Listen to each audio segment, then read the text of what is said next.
Auzubillahiminash-shaytanir-rajim. Bismillahir-rahmanir-rahim. Assalamu alaikum, dear students. Today we will start a new chapter of chemistry, chapter 5, unit 5, which is the physical state of matter. In this chapter we will discuss about matter, different types of matter, states of matter, and their properties, how they are different from one another. So come to the next page. The introduction. What is matter? शुरू से आप लोग पढ़ते आ रहे हो कि matter क्या है. Anything around us which occupy space and have mass is called matter. जो चीज़ हमारे इर्द गिर्द मौजूद है और जो एक ख़ास जगह भी घेरती हो और जिसका एक वज़न भी हो, तो वो हमारे पास मैटर यानी मादा कहलाता है. ठीक है. और मैटर के 3 स्टेट्स हैं, सॉलिड, लिक्विड और गैस. तीनों स्टेट्स. अब आपके इर्द गिर्द जितनी भी खाली जगह है वो आपका एटमॉस्फेयर आता है, यानी गैसियस स्टेट है. इर्द गिर्द आपकी जितनी भी खाली जगह है जहाँ पे आप सांस ले सकते हो, दैट इज़ गैस. पानी, लिक्विड, जो खुराक हम खाते हैं, दैट इज़ सॉलिड. ठीक है. अब तीनों स्टेट्स जो हैं वो एक दूसरे के साथ इंटर कन्वर्टेबल है. इंटर कन्वर्टेबल का मतलब है कि सॉलिड से लिक्विड सॉलिड स्टेट जो है वो लिक्विड में चेंज हो सकता है, लिक्विड गैसियस स्टेट में चेंज हो सकता है, गैसियस स्टेट दोबारा लिक्विड में भी चेंज हो सकता है. तो तीनों स्टेट्स जो है वो एक दूसरे के साथ क्या है, इंटर कन्वर्टेबल है. ठीक है. यहाँ पे मैंने आपसे कहा ना कि तीनों स्टेट एक दूसरे के साथ इंटर कन्वर्टेबल है. इसका मतलब ये है कि आप किसी भी सॉलिड चीज़ का टेम्परेचर अगर ज़्यादा कर दो तो सॉलिड किस में चेंज होगा, लिक्विड में. फिर लिक्विड का टेम्परेचर ज़्यादा कर दो तो वो किस में चेंज होगा, गैस में. फॉर एग्ज़ाम्पल आइस सॉलिड है, इसका टेम्परेचर ज़्यादा कर दो, ये लिक्विड वाटर में कन्वर्ट होगा. इसका टेम्परेचर ज़्यादा कर दो तो ये वेपर्स यानी गैसियस स्टेट में कन्वर्ट होगा. फिर इसका टेम्परेचर कम कर दे, गैसियस का टेम्परेचर कम कर दे, वो लिक्विड में कन्वर्ट होगा. लिक्विड का टेम्परेचर कम कर दे, वो सॉलिड में कन्वर्ट होगा. तो these are the interconvertible states. Solid change into liquid by increasing temperature. Liquid change into the gases by increasing temperature. If we decrease the temperature of the gases, they convert into the liquid, and if we decrease the temperature of the liquid, they are converted into the solid. So interconvertible का मतलब ये आता है हमारे पास. ठीक है. फिर वही कि temperature of solid increase, it is converted into the liquid, ये आपको मैंने बता दिया. ठीक है. अब आपने गैसेस, लिक्विड वगैरह सॉलिड के बारे में पढ़ा होगा. तो यहाँ पे हम आएंगे अपने टॉपिक की तरफ, that is gaseous state. What is gaseous state? Simple definition आप लोग ये कहते हैं, एयर दैट इज़ गैस.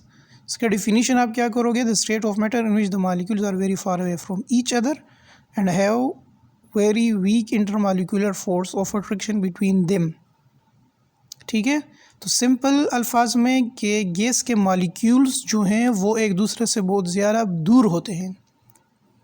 जब भी एक मॉलिक्यूल और दूसरे मॉलिक्यूल के दरमियान फासला ज़्यादा होता है, जिसे हम इंटरमॉलिक्यूलर स्पेस कहते हैं, जब इंटरमॉलिक्यूलर स्पेस ज़्यादा हो तो ज़ाहिरी सी बात है उन दो मॉलिक्यूल्स के दरमियान में जो फोर्स ऑफ अट्रैक्शन होगा वो क्या होगा, बहुत ज़्यादा कम होगा.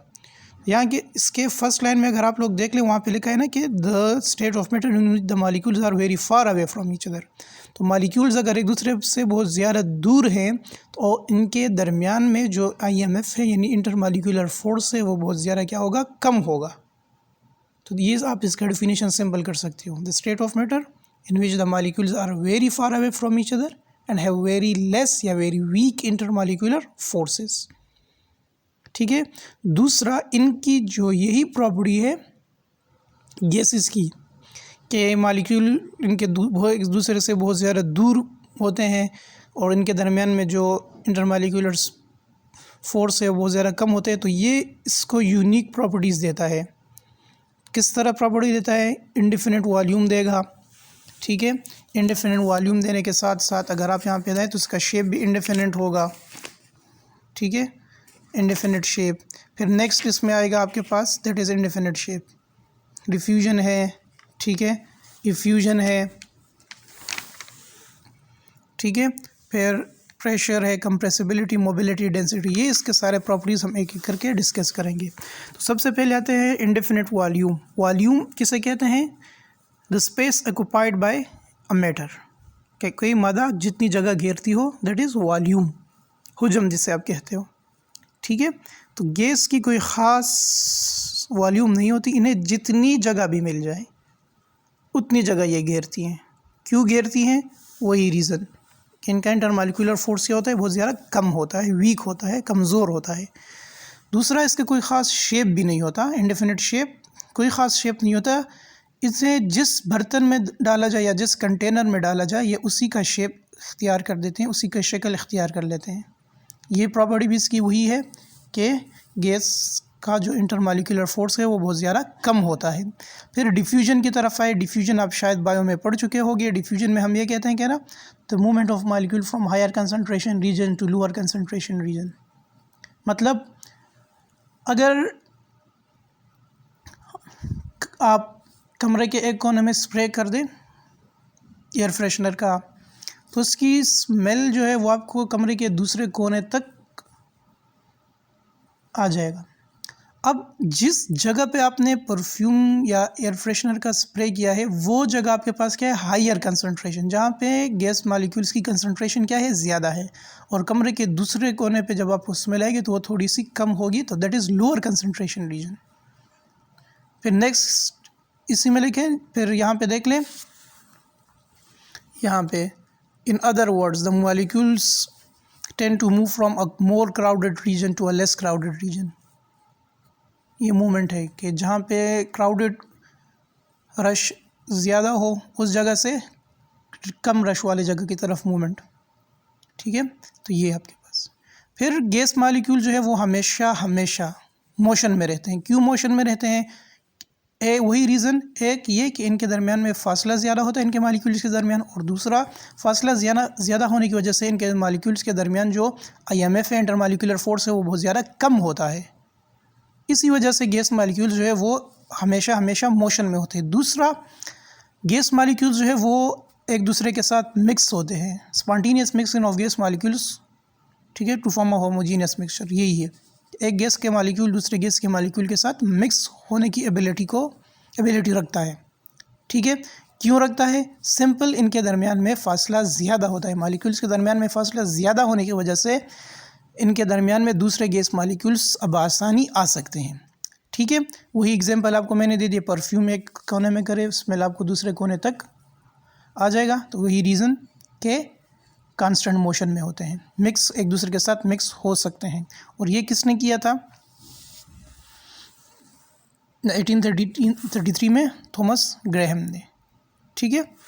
नेक्स्ट इसका ये था, can diffuse much faster than a wave gas. ठीक है, लाइटर गैस। ये एक रीज़न क्वेश्चन भी है, डिस्कस इंशाल्लाह करेंगे भी। इफ्यूजन की तरफ है। इफ्यूजन क्या है? एस्केप, भागना, गैस मॉलिक्यूल्स का एक जगह से निकलकर दूसरी जगह पे भागना, that is called effusion. Example, गुब्बारे में आप हवा भरें और उसे कुछ वक्त के लिए छोड़ दें। जितना आपने हवा भरा होगा, 1 घंटे बाद, 2 घंटे बाद, 1 दिन बाद आप उसे देख लें, उसका वॉल्यूम कम हुआ होगा। ये क्यों? क्योंकि गैस मॉलिक्यूल जो है वो एक एक करके अपने एरिया को लीव करते हैं, स्केप करते हैं। ठीक है। आप उन्हें जितना टाइट भी बांध ले वो हमेशा अपने आप को वहाँ से निकालने की कोशिश करेंगे। हमें सारे नहीं, डिपेंड करेगा निकलने की जगह पे, होल पे, ठीक है, डिपेंड करते हैं उस पे, ठीक है। लेकिन एक एक करके निकलेंगे, सारे इकट्ठे नहीं निकलते, एक एक करके वो उस एरिया को जहाँ पे वो बंधे हुए हैं, जहाँ पे वो रखे गए हैं, उसको वो लीव करेंगे, स्केप करेंगे। That is called effusion. Next जो है वो इंशाल्लाह नेक्स्ट लेक्चर में डिस्कस करेंगे।